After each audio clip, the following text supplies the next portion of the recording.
मन से, धन से, समय, संपर्क, संबंधियों की ताकत लगा के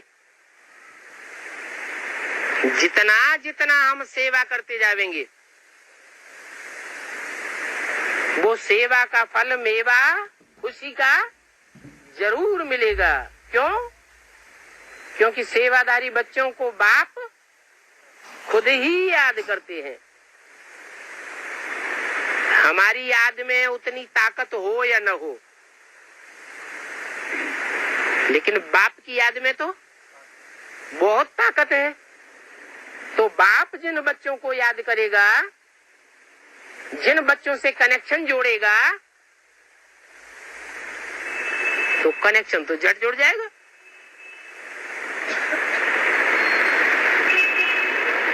आज की दुनिया में भी जो बड़े बड़े मिनिस्टर हैं, बड़े बड़े पूंजीपति हैं, कहीं किसी से कनेक्शन जोड़ना चाहें तो जल्दी कनेक्शन जोड़ लेते हैं, देर लगती है?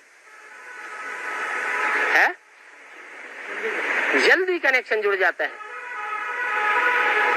शक्ति की बात है, उनकी है लौकिक शक्ति और बाप की है अलौकिक शक्ति। बाप तो पारलौकिक बाप है, वो तो बुद्धि से सदैव ही एकाग्र है। एकाग्र होने के कारण बाप को कनेक्शन जोड़ने में 1 सेकंड भी नहीं लगता। बच्चों की बुद्धि तिरकनी है, मन चंचल है, बुद्धि स्थिर नहीं रहती है। तो तरीका क्या बताया कि ज्यादा याद बनी रहे?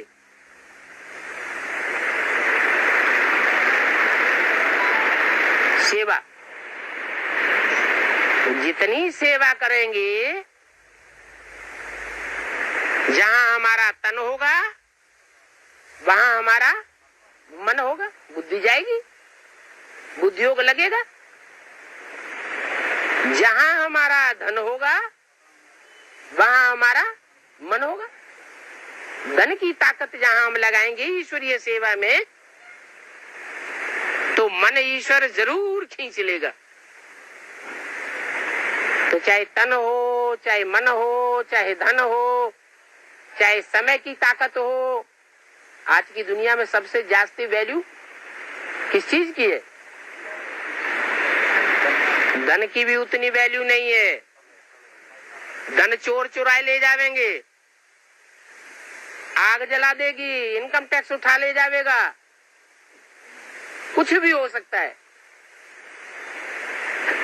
तन की भी वैल्यू नहीं है।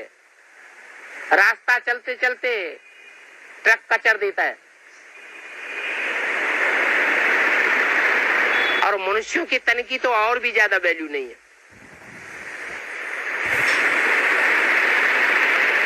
किस चीज की वैल्यू है आज दुनिया में? समय की बहुत वैल्यू है। कोई भी आदमी टाइम नहीं देना चाहता। कोई को समझाओ, कहेंगे बातें तो आपकी ठीक है, लेकिन समय नहीं है। तो समय की बहुत वैल्यू है। बल भगवान इस सृष्टि पर आया हुआ है, तो भी भगवान को भी समय देने के लिए लोग तैयार नहीं।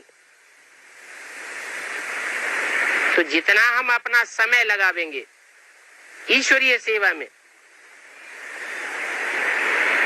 उतना भगवान से हमको उजूरा याद का जरूर मिलेगा। ऐसे नहीं समझना चाहिए हमारा सारा समय बेकार चला गया, कोई आत्मा नहीं निकली। नहीं, हमने तो पुरुषार्थ किया ना। पुरुषार्थ करना हमारा काम है। फल मिले या तुरंत न मिले।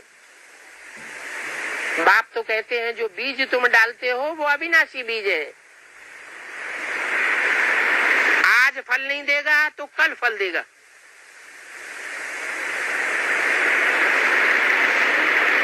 बीज पथरीली धरनी में डाला जाता है, फल जल्दी नहीं निकलेगा। लेकिन वो पत्थर, वो पहाड़ भी कभी टूटेगा या नहीं टूटेगा? टूटेगा तो मिट्टी बनेगा। बीज का तो कभी विनाश होता नहीं। इसलिए ये नहीं सोचना चाहिए कि पास्ट में हमने इतना प्रयत्न किया, इतना पुरुषार्थ किया, हमारा सब बेकार चला गया। नहीं,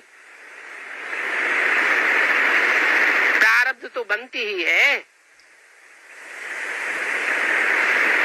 तो एक तो बहुत बाप को याद करना है।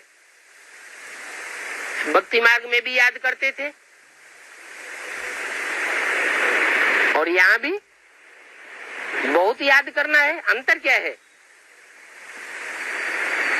भक्ति मार्ग में भी भगवान को याद करते थे, यहाँ भी भगवान को याद करते हैं। क्या अंतर है?